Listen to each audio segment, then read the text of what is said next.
Big Boss season 9 முடிஞ்சு 2 வாரங்களுக்கு மேல ஆயிடுச்சு. ஆனா போட்டியாளர்களுக்கு இடையிலான பஞ்சாயத்து இப்போ வரைக்கும் தீர்ந்த பாடில்ல. ஒரு பக்கம் விஜய் பார்வதியும் கமருதீனும் ரசிகர்களை வந்து சந்திக்கிறாங்க. இன்னொரு பக்கம் சாண்ட்ரா பேட்டியும் கொடுத்துட்டு இருக்காங்க. அந்த பேட்டியில சாண்ட்ரா பிக் பாஸ் போட்டியாளர்களை குறை சொல்லி பேசிட்டு வராங்க. இதனாலேயே இந்த ஒரு பிரச்சனை ஒரு பெரும் பிரச்சனையா மாறி இருக்கு. ரம்யா ஜோ அவங்களோட இன்ஸ்டாகிராம் பக்கத்துல சாண்ட்ராவை போட்டு பொழந்து கட்டி இருக்காங்க. ஏன்னா சாண்ட்ராவோட பேட்டியில அவங்க கொடுத்த ரிப்ளை எல்லாம் சுட்டி காட்டி ரம்யா ஜோ அதுக்கு பதிலடியும் திருப்பி கொடுத்துருக்காங்க.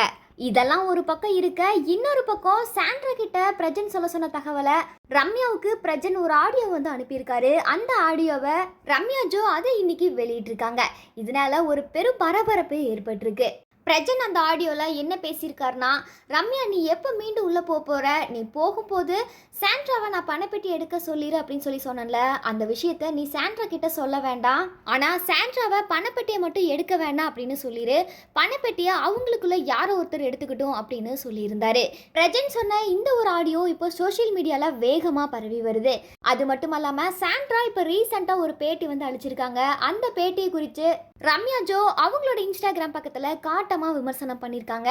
எப்போ பாரு மற்றவங்கள குறை சொல்கிறத விட்டுட்டு நாம ஃபஸ்ட்டு ஒழுங்காக இருக்கிறோமா அப்படின்னு சொல்லிட்டு பாருங்க, அப்படி இருந்துக்கிட்டா ரொம்ப நல்லது, இதெல்லாம் என்ன ஒரு கேவலமான ஜென்மம் அப்படின்னு சொல்லி கோபமாக பதிவிட்டு இருந்தாங்க.